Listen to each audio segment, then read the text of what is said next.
Waalaikumsalam warahmatullahi wabarakatuh. Baik ya, alhamdulillah hari ini kita bertemu lagi ya. Saya tadi menyampaikan ini adalah pertemuan terakhir karena minggu depan kita sudah melaksanakan PAS ya. Hari ini kita melanjutkan ya, menuntaskan kemarin yaitu terkait PMS atau penyakit menular seksual. Oke, tapi sebelum itu ya kita bergerak terlebih dahulu. Geraknya hari ini nggak usah terlalu banyak ya, kira-kira mungkin 10 menit aja cukup ya. Ya nggak sampai 10 menit, 5 menit aja cukup ya. 5 menit aja cukup. Jadi nggak usah terlalu gerak yang spesifik ya, itu saja. Kemudian kita akan materi supaya nanti lebih banyak yang didapat karena waktunya tidak memadai ya. Untuk geraknya Sarip aja biar cepat dulu ya. Sarip dengar saya aja. Oke, bentar aja mungkin 5 menit nggak sampai diam. Oke, silakan langsung mengatur posisinya masing-masing.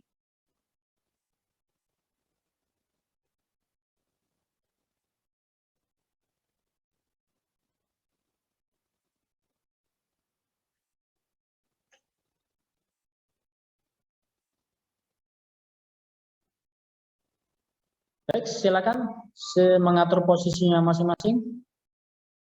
Ya, Fajar sudah menyiapkan jempolnya ya. Yuk, yang lainnya silakan dinyalakan. Bram, gerak Bram. Sedikit Bram. Siap ya, langsung aja mulai. Sarip. Ya, mulai dulu. Yuk, silakan. Kepala ke atas. 1, 2, 3, 4, 5, 6, 7, 8. Bawah. 1, 2, 3, 4, 5, 6, 7, 8. Samping. 1, 2, 3, 4, 5, 6, 7, 8. Kanan.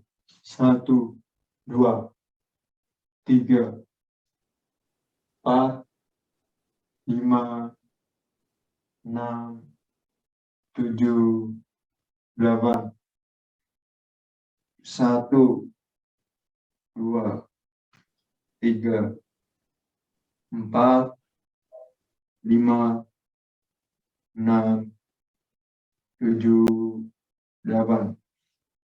1, 2, 3, 4, 5, 6, 7, 8. Atas. 1, 2, 3, 4, 5, 6, 7, 8. Bawah.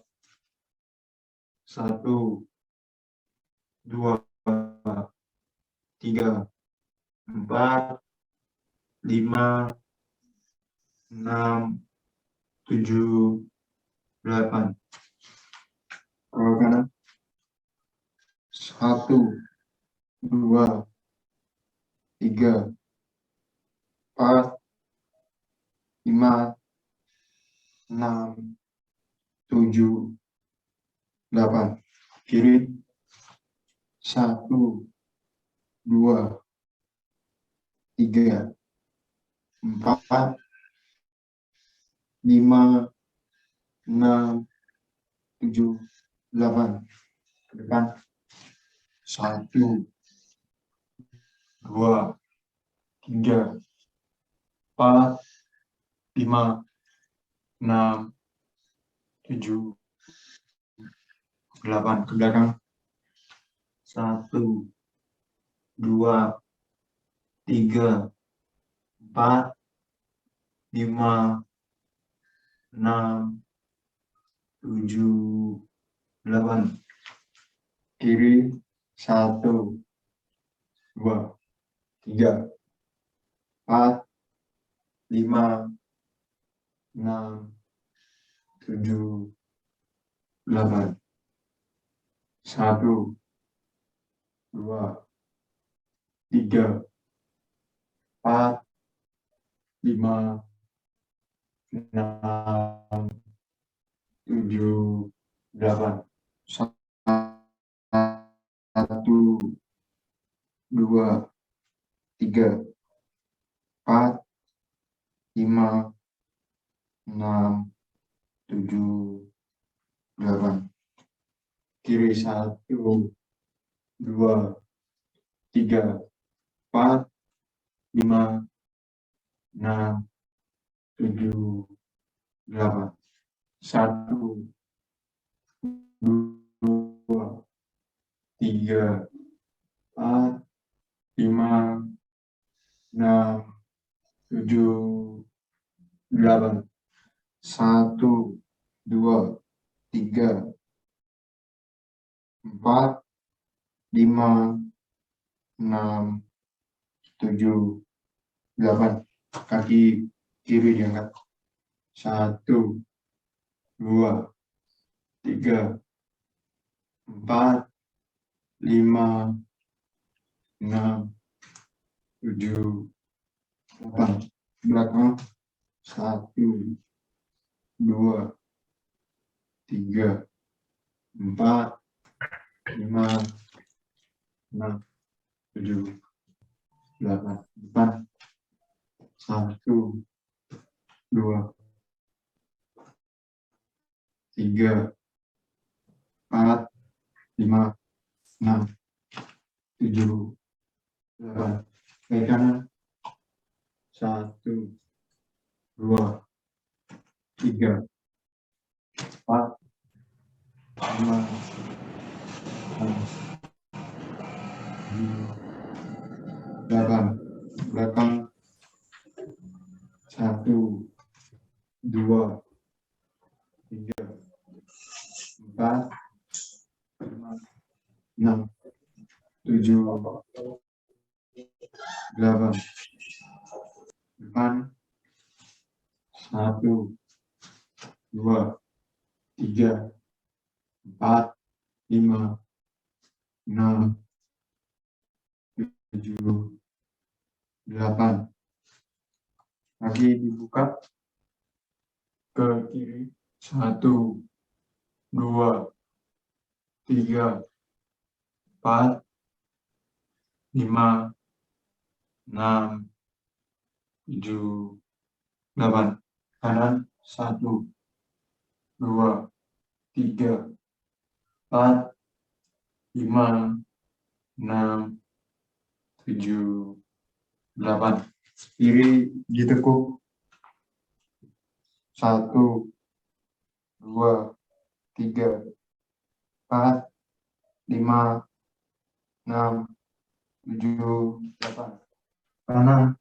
1, 2, 3, 4, 5, 6, 7, 8. Kanan diteguk. 1, 2, 3, 4, 5, 6, 7, 8. Kiri. 1, 2, 3, 4, 5, 6, 7, 8. Sudah bisa. Baik, silakan kembali ke posisi duduk ya. Kameranya tetap dinyalakan ya, langsung kita mulai nanti.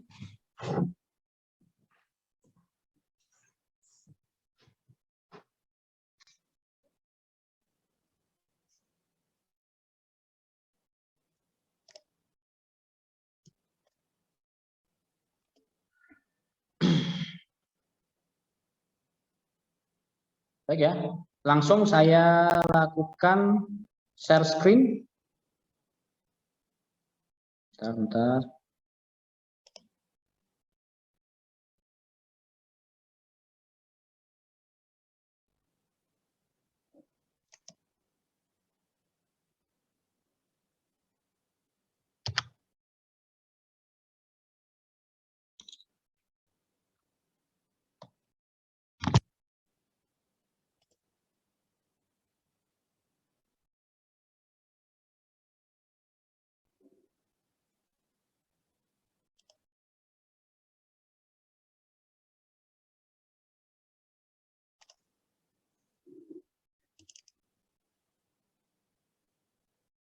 Apakah sudah keluar?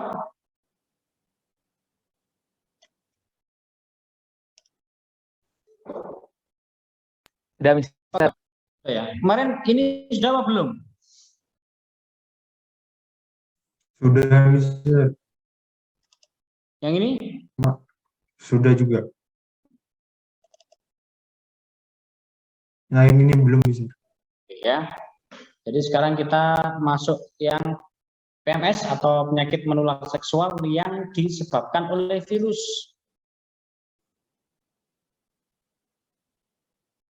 Ya.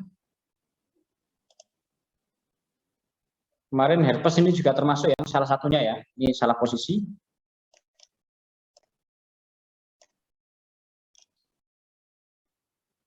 Oke. Berikutnya adalah, mohon maaf, kita nggak keluar ya. Sebentar, saya stop dulu.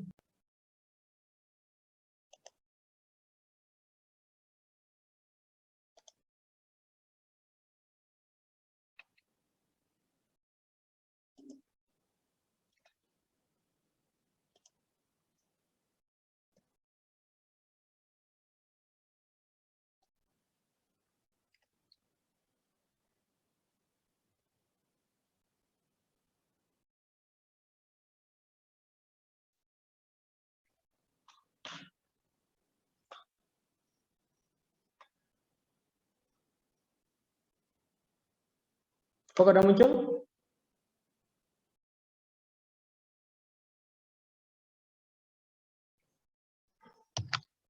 Yang muncul ya? Sudah, Mister. Ya.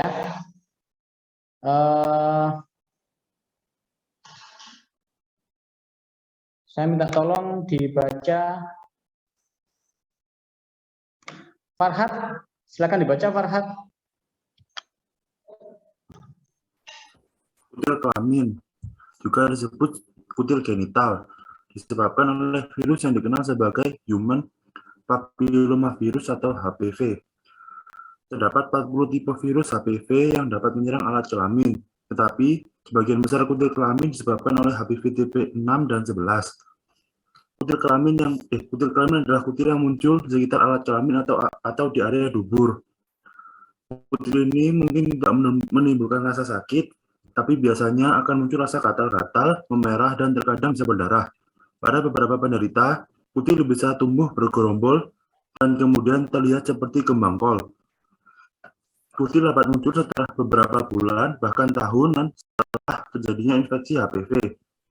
Kutil dapat juga muncul pada mulut atau tenggorokan orang yang melakukan seks oral. Penyebab virus ini tidak hanya melalui hubungan seksual, HPV bisa menyebar melalui kontak langsung dari kulit ke kulit. Diagnosis, dilakukan pemeriksaan fisik pada bagian yang terinfeksi. Selain itu, bisa juga dilakukan tes khusus untuk mendiagnosis HPV dengan memeriksa vagina bagian dalam atau saluran kencing pada pria. Tidak ada pengobatan atau penanganan yang bisa melenyapkan virus HPV dari tubuh sepenuhnya. Kutil yang muncul di area kelamin atau dubur bisa ditangani dengan prosedur pembekuan, terapi laser, atau memakai krim. Operasi juga bisa dilakukan untuk mengangkat kutil yang besar. Meskipun tidak ada pengobatan untuk virus HPV, kutil kelamin bisa dicegah dengan memberikan vaksin HPV. Penting untuk diketahui bahwa vaksin HPV tidak dapat mencegah seluruh tipe HPV. Konsultasikan dengan dokter jenis vaksin HPV yang cocok dengan kebutuhan Anda. Meski tidak semua jenis virus HPV berkaitan dengan kanker, disarankan untuk melakukan pemeriksaan sel kanker secara teratur jika terinfeksi HPV. Ya, jadi kutil kelamin, ya, baik cowok ataupun cewek ini punya resiko. Kemudian untuk ngeceknya bagaimana? Dilakukan cek fisik. Ya, namanya kutil otomatis dicek secara fisik. Bagian mana? Apakah betul ini termasuk penyakit ini? Kemudian lagi-lagi ya pasti kita akan diberi antibiotik. Sama seperti kemarin ya, antibiotik dengan waktu tertentu ini tidak bisa dihilangkan secara total. Ya, kita sulit ya, ini pasti di bawah ada kita menghilangkannya dengan pembekuan, terapi laser, krim, ataupun operasi. Selain di alat kelamin, juga bisa di tenggorokan. Otomatis jika melakukan oral. Atau kalau di bagian belakang, apa kemarin? Anal. Ya, jadi oral dan anal, risikonya juga termasuk ini ya, virus juga bisa menyerang di situ. Baik, ada yang tanyakan terkait ini kutil kelamin?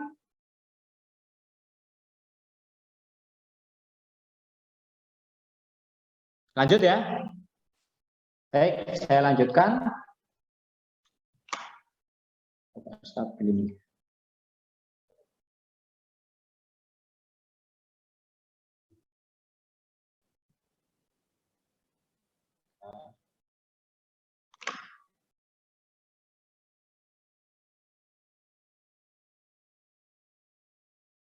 Silakan Zukruf, dibaca Zukruf.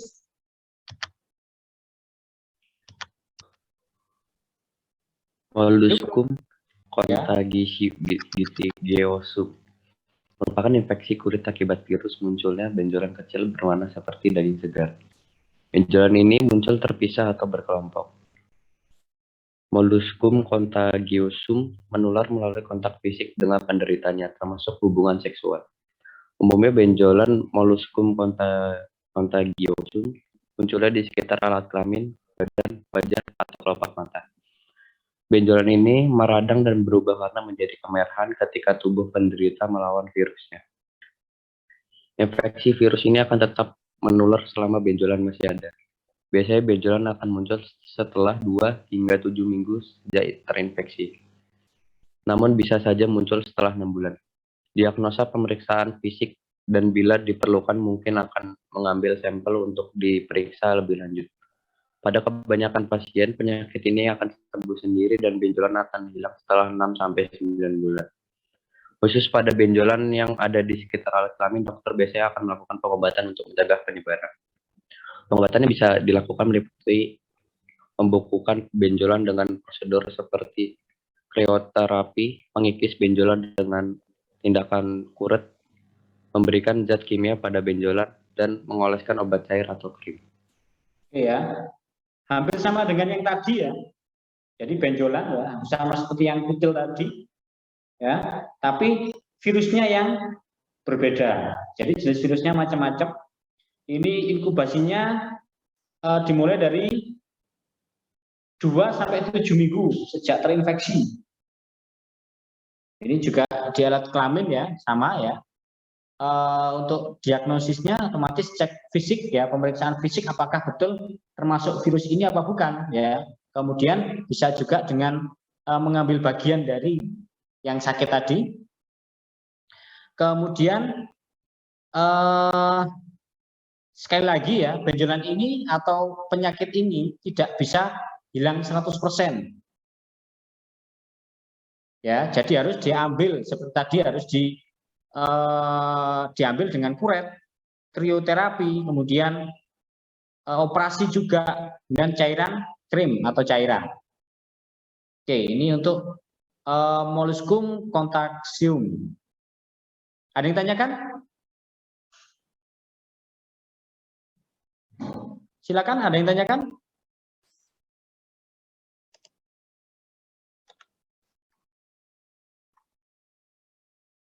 Nggak ada ya?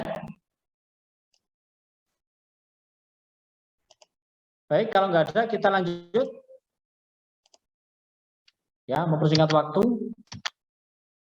Hepatitis D, silakan Firman Dika dibaca. Hepatitis D. Hepatitis D adalah infeksi virus yang hanya bisa dialami oleh seseorang yang mengidap infeksi hepatitis B aktif. Cara penularannya mirip dengan hepatitis B, namun lebih sering terjadi pada pengguna jarum suntik yang bergantian dibandingkan hubungan seksual, seperti halnya hepatitis B. Penderita hepatitis D bisa mengalami gejala parah tiba-tiba.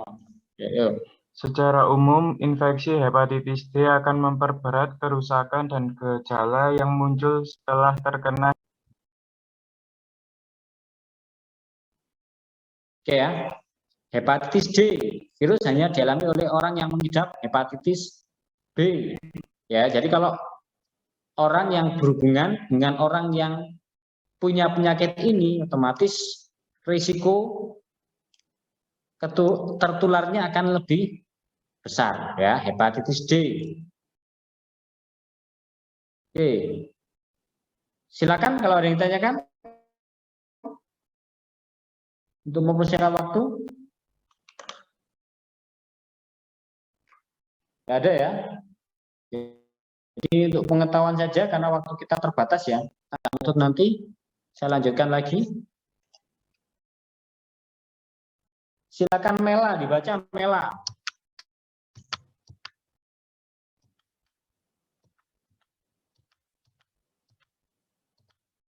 Hepatitis B disebabkan oleh virus dengan nama yang sama. Hepatitis B ternyata lebih mudah ditularkan melalui hubungan seksual daripada HIV. Virus ini bisa ditemukan pada darah, cairan vagina, air liur, dan sperma. Seks oral dan khususnya seks anal adalah cara yang bisa menularkan virus hepatitis B. Transplantasi organ yang digunakan dan penggunaan jarum suntik secara bergantian juga beresiko menjadi cara penularan virus penyakit ini. Gejala hepatitis B biasanya baru akan muncul sekitar 2-5 bulan setelah penderita mengalami kontak dengan virus.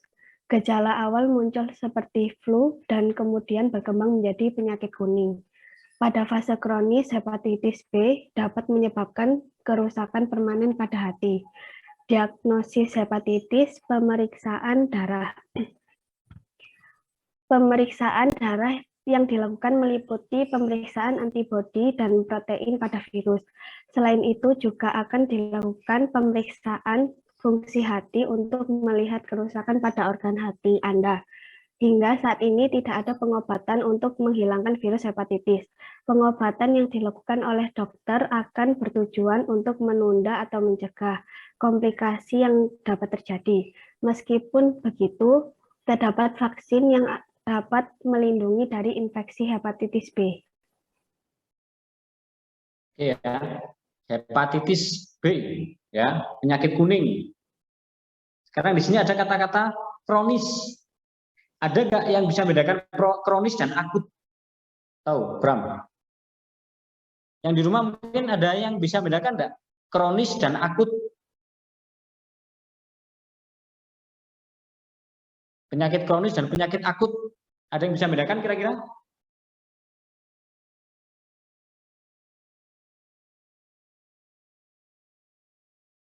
Ya. Jadi kalau penyakit kronis itu adalah penyakit yang bertahap. Seperti sekolah ya, 1, 2, 3, 4, 5, sampai ke 6, sampai yang berat atau sampai yang parah. Tapi kalau penyakit akut itu biasanya langsung. Tiba-tiba langsung 6, itu akut. Tapi kalau kronis, 1, 2, 3, 4, 5, 6, itu kronis. Ya, jadi seperti hepatitis, ada yang ringan, berat. Nah, kronis itu yang berat. Saya bedakan ya. Untuk ngeceknya otomatis dengan pemeriksaan darah atau cek darah. Baik, ada yang ditanyakan terkait hepatitis B?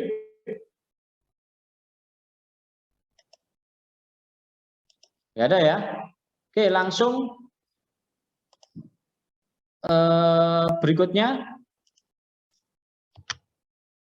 Silakan Juve, dibaca Juve.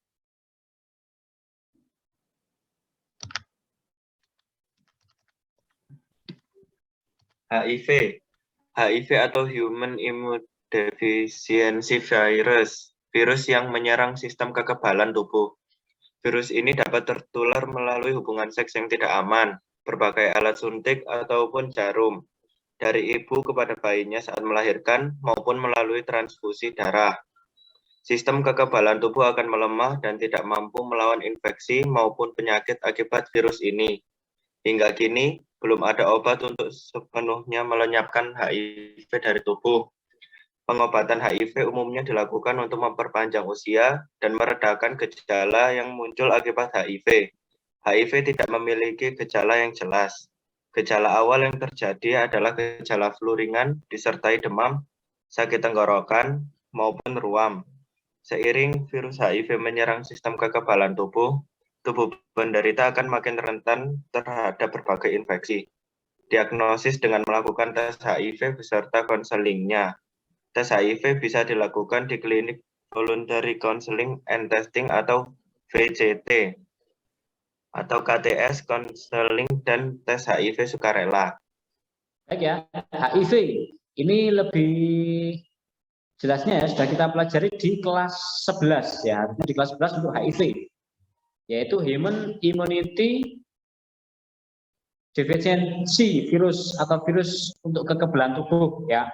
Namanya virus yang menyerang kekebalan tubuh, otomatis pada saat kita kena infeksi, kalau nggak ada kalau sudah terkena ini, kita sudah tidak bisa mengobati diri sendiri. Makanya kalau kena sedikit ya sudah parah, kita nggak bisa, sistem kekebalan kita sudah hilang. Ini sangat berisiko sekali ya. Ini juga termasuk ya, apalagi dengan perilaku seks yang kurang bagus, ini bisa menimbulkan atau menyebabkan penyakit HIV ini sendiri ya, selain dari suntik dan juga ibu yang kepada anaknya ya. Jadi ibu yang terkena sakit ini, anaknya kemungkinan besar akan tertular, kemungkinan besar, tapi juga tidak menutup kemungkinan ya anaknya tidak terkena penyakit ini. Ada yang tanyakan terkait HIV? Ya, perlu diketahui bahwa HIV ini belum ada obatnya ya. Jadi kalaupun ada obat itu hanya untuk apa ya, memperpanjang dan juga mengurangi risiko terburuk ya, jadi nggak sampai parah, itu saja.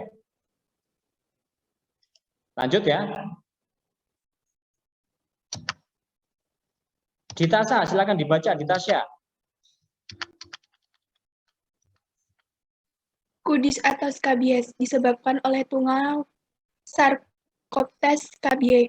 Tungau yang sulit terlihat oleh mata ini menggali dan hidup di dalam kulit. Parasit ini bisa ditularkan melalui kontak tubuh secara langsung, melalui baju, peralatan tidur, atau handuk yang terinfeksi. Gejala utama, munculnya rasa gatal yang hebat terutama pada malam hari. Rasa gatal ini sering kali muncul di bagian jari, pergelangan tangan dan kaki, ketiak, atau bisa juga di area kelamin. Terkadang kudis juga bisa mengakibatkan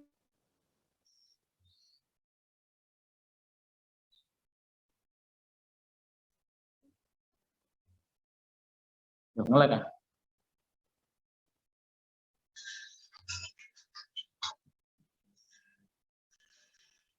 Ya, jadi kudis atau skabies ini sudah beda ya. Kalau tadi virus ini ke tengau atau tengu atau binatang yang kecil sekali ya. Kalau kalian pernah tahu tengu ya, ini menyebabkan yang namanya skabies atau kudis. Ya, biasanya gatal, memerah. Kemudian penanganannya dengan menggunakan krim atau sampo ya. Kalau di daerah, mohon maaf ya, daerah vital ya, itu menggunakan krim atau sampo. Biasanya kalau untuk mendiagnosisnya bagaimana? Dengan dilihat secara langsung atau cek fisik. Dilihat secara fisik ya. Jadi tidak sampai ke apa ya, ke cairan, tapi ke bagian luarnya, kulitnya. Biasanya mohon maaf ya, selain di daerah kelamin, juga di kaki, ketiak juga bisa, atau di yang apa ya, nyelempit ya. Istilah nyelempit itu misalkan ada gerak antara jari-jari, atau juga di lutut bagian belakang yang nekuk itu ya, itu juga bisa, atau di jari-jari bawah ya. Dan khususnya di daerah alat kelamin yang tertutup itu sangat mudah sekali terkena. Ada yang tanyakan? Nggak ada ya, langsung. Oke ya, parasit ya tadi ya. Tadi salah posisi ya. Ada dua ya, kudis dan juga kutu rambut. Nah ini yang kutu rambut kemaluan. Mohon maaf, Alfiona silakan dibaca.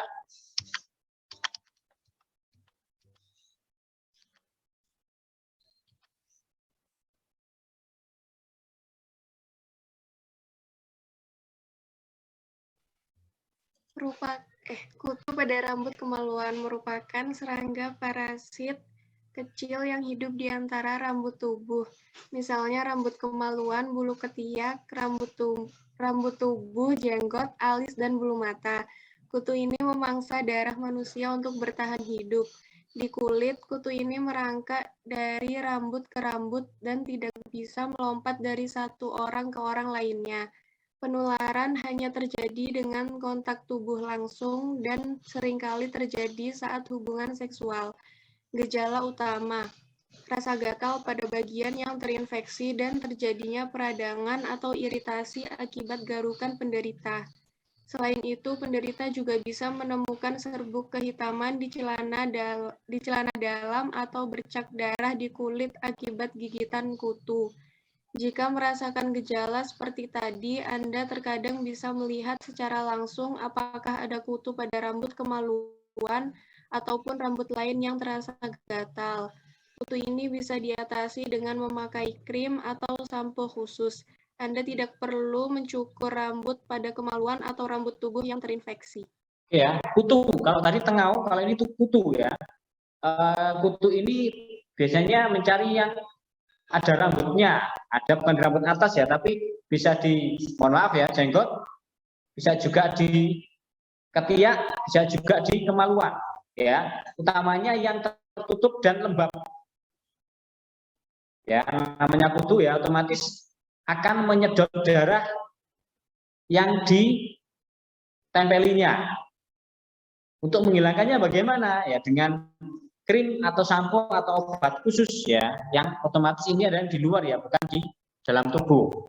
Ya, nanti kalau digaruk otomatis infeksi ya, itu nanti bisa ke yang lainnya.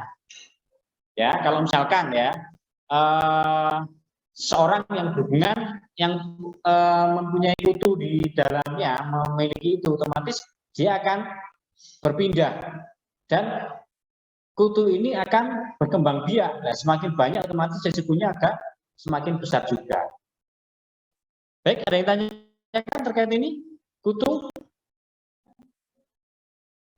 Nggak ada ya? Baik, lanjut. Silakan dibaca, Raihan.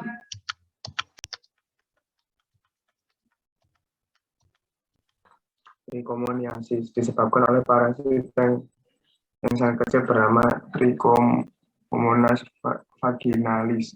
Kondisi ini mudah sekali ditularkan melalui hubungan seksual. Kebanyakan penderita pria tidak menyadari infeksi ini karena tidak mengalami gejala apapun sampai ketika pasangan wanita yang mengalami gejala dan dia didiagnosis menderita penyakit ini. Gejala terjadi pada pria yaitu buang air kecil lebih sering dari biasanya, sensasi rasa perih saat setelah buang air kecil atau usai ejakulasi, cairan penis berwarna keputihan, inflamasi pada kulit penis. Gejala yang terjadi pada wanita adalah yaitu cairan yang vagina encer atau berbuih warna kuning hijauan dengan bau tidak sedap, rasa sakit dan gatal-gatal di sekitar vagina, sakit atau tidak nyaman saat melakukan hubungan seksual atau buang air kecil. Didiagnosis dengan pemeriksaan fisik, tes urin, dan pengambilan sampel cairan. Jika Anda sangat diduga menderita trichomoniasis, pengobatan dengan antibiotik akan dimulai meskipun hasil pemeriksaan sampel belum muncul.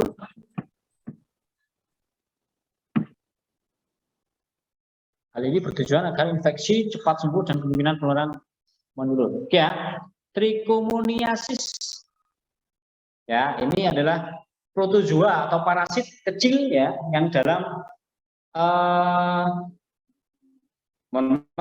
kemaluan ini lebih suka yang di perempuan.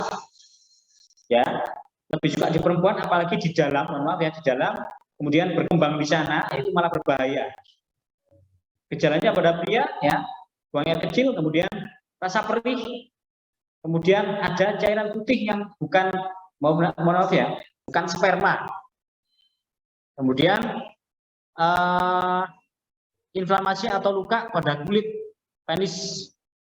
Kalau pada wanita ada cairan encer berbuih kuning kehijauan, baunya tidak sedap ya, sama kalau kita keputihan yang kurang wajar ya, ini agak kuning kehijauan, kemudian rasa sakit dan gatal, tidak nyaman saat berhubungan.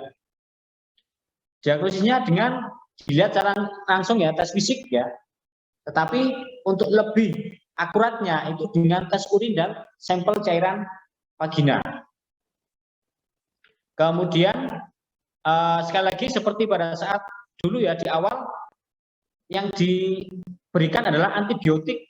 Sekali lagi antibiotik ya yang harus diselesaikan, artinya diselesaikan resep itu nggak boleh sampai kurang ya. Kalau misalkan 2 hari ya 2 hari, 3 hari ya 3 hari, tidak boleh dihentikan sebelum obatnya habis.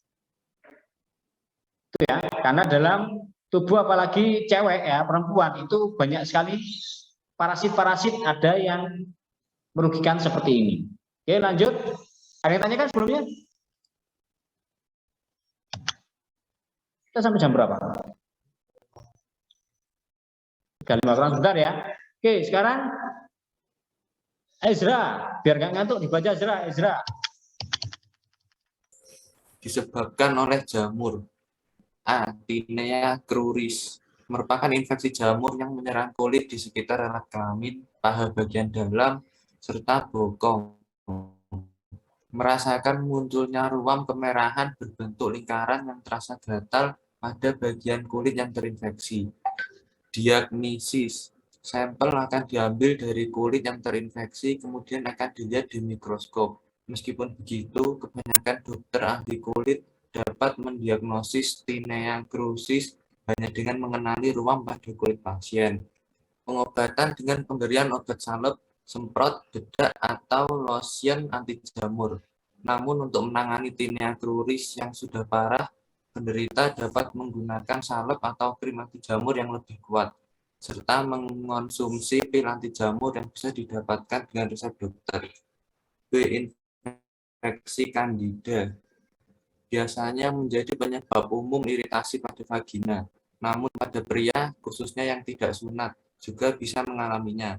Selain di alat kelamin, jamur ini juga dapat ditemukan di bibir, kuku, sekitar anus, dan bahkan saluran pencernaan. Pada wanita akan merasakan rasa gatal luar biasa di sekitar vagina. Kulit di sekitar vagina akan memerah dan terasa perih, serta keputihan yang menggumpal seperti keju. Pada pria akan muncul ruam kemerahan pada penis, gatal, dan sensasi rasa perih pada ujung penis, serta bau tidak sedap. Pengobatan pada infeksi Candida tergantung pada lokasi, keparahan, dan kondisi kesehatan penderita. Untuk kelamin dapat diobati dengan pemberian krim, suppositoria, atau tablet anti jamur. Ya, intinya jamur ya. Jadi kalau jamur itu suka kepada yang kotor, apalagi yang lembab. Ya, jadi kalau lembab, kalau tidak dibersihkan otomatis akan memicu yang namanya jamur ya. Utamanya adalah perempuan. Sekali lagi penyakit ini yang paling dirugikan nanti adalah pihak perempuan. Lanjut ya. Oke, silakan dibaca Raihan. Doa agar segera dimulai kepada seluruh bapak, ibu, dan yang siswa mohon tenang. Doa. Bismillahirrahmanirrahim. Rabbana fa'alna wa'alna Rabbi alimna alladhi yanfa'na wa yasbirna wa ya'mal wakil wa la hawla wa la quwwata illa billah. Dengan menyebut nama Allah yang Maha Pengasih dan Maha Penyayang.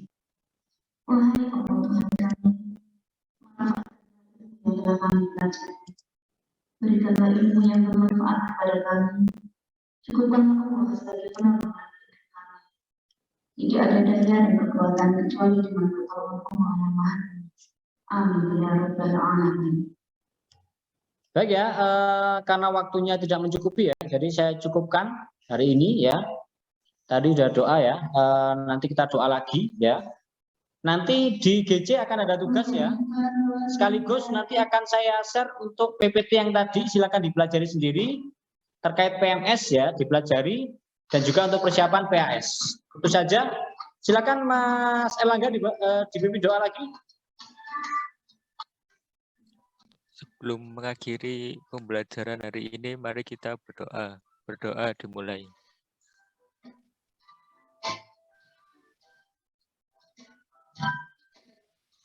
Berdoa selesai. Baik, terima kasih. Saya akhiri. Selamat siang. Assalamualaikum.